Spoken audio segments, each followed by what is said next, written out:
Dunia hari ini tidak lagi berperang hanya demi wilayah atau ideologi saja. Tapi, dunia sekarang berperang juga demi material. Lithium, kobalt, nikel, tembaga, rare earth. Logam-logam yang kelihatannya biasa, tapi justru menentukan siapa yang menguasai energi, teknologi, dan masa depan dunia.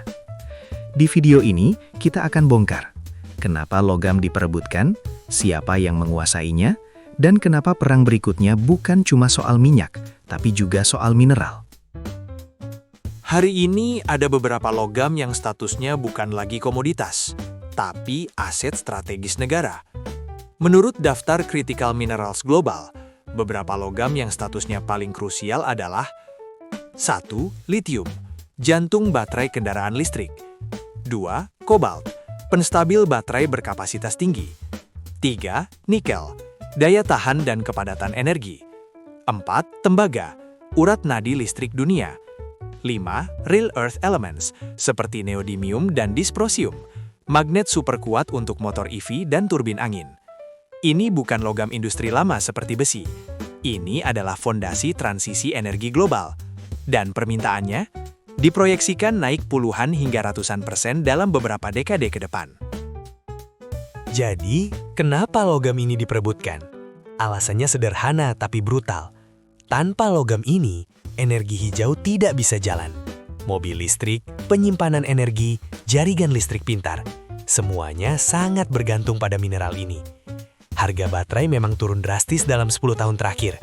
Tapi penurunan itu punya syarat. Pasokan logam harus aman, stabil, dan murah. Begitu pasokan terganggu, harga EV naik, proyek energi tertunda, ekonomi ikut terguncang. Jadi ini bukan cuma soal lingkungan, ini soal siapa yang memegang saklar energi dunia. Tapi masalahnya, logam-logam ini tidak tersebar merata. Mayoritas lithium ada di Australia, Chile, dan Cina. Kobalt, 75% cuma dari satu negara, DRC, Democratic Republic Congo.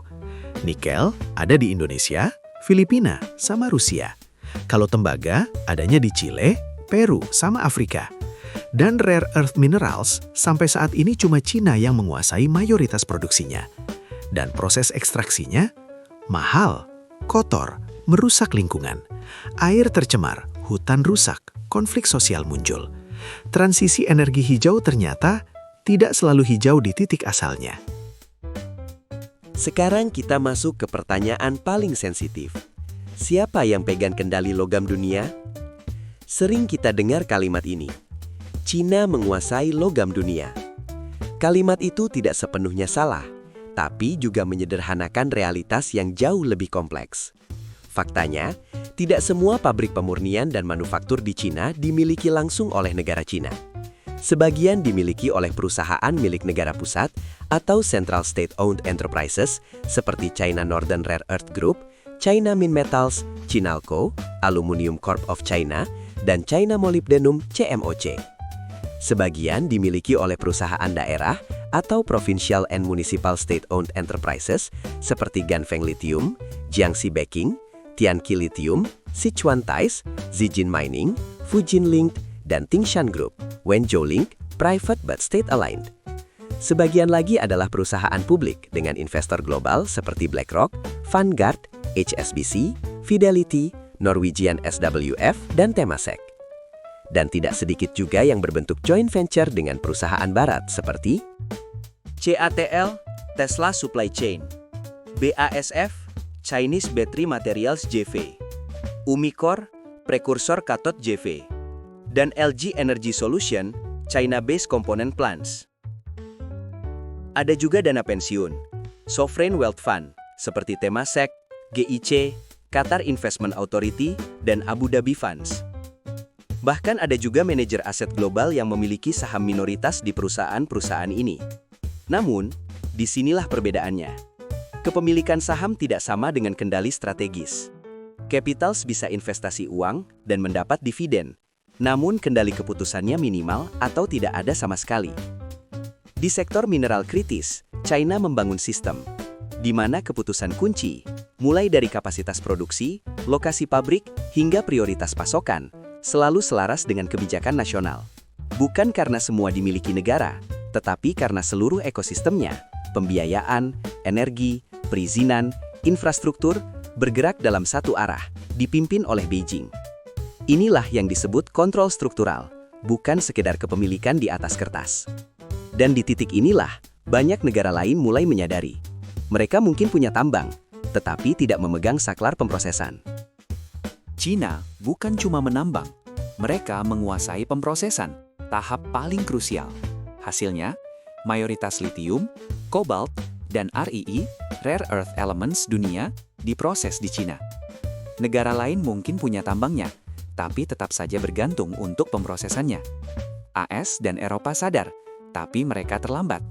Inilah kenapa sekarang kita lihat aliansi mineral, investasi agresif, stok strategis, dan upaya lepas dari Cina. Dampaknya langsung terasa. Contohnya ketika harga litium melonjak, harga EV ikut naik, target energi hijau melambat, dan inflasi teknologi muncul.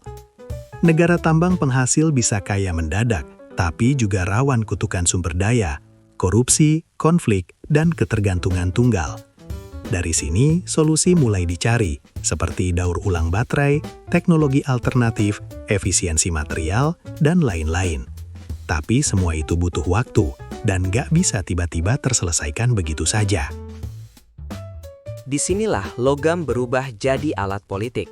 Ketika logam menjadi tulang punggung energi dan teknologi, ia otomatis berubah menjadi instrumen geopolitik. Bukan senjata, bukan ancaman terbuka, tapi leverage.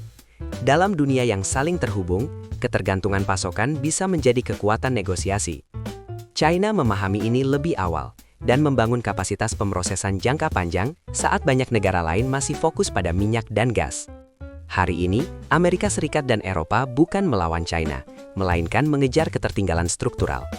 Kita melihat upaya, diversifikasi pasokan, aliansi mineral dengan negara sahabat, pembangunan fasilitas pemurnian domestik, dan cadangan strategis lintas negara. Ini bukan perang terbuka, ini kompetisi sistem. Namun risikonya tetap ada.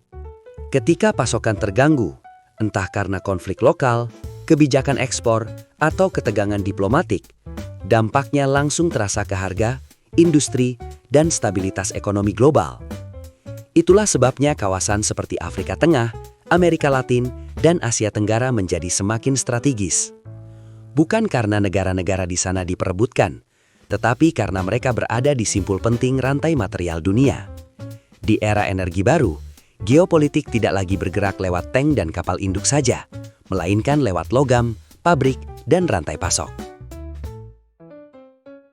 Perang berikutnya mungkin tidak diawali bom, tapi gangguan pasokan. Bukan tanker minyak yang diserang, tapi rantai logam strategis. Abad 21 adalah era mineral wars, dan pemenangnya bukan yang paling kuat militernya, tapi yang paling aman pasokan materialnya. Solusinya? Diversifikasi, teknologi baru, dan kerjasama global sebelum konflik berubah jadi nyata. Logam bukan sekadar tambang. Mereka adalah fondasi peradaban modern. Siapa yang menguasainya, mungkin akan menguasai energi, teknologi, dan masa depan.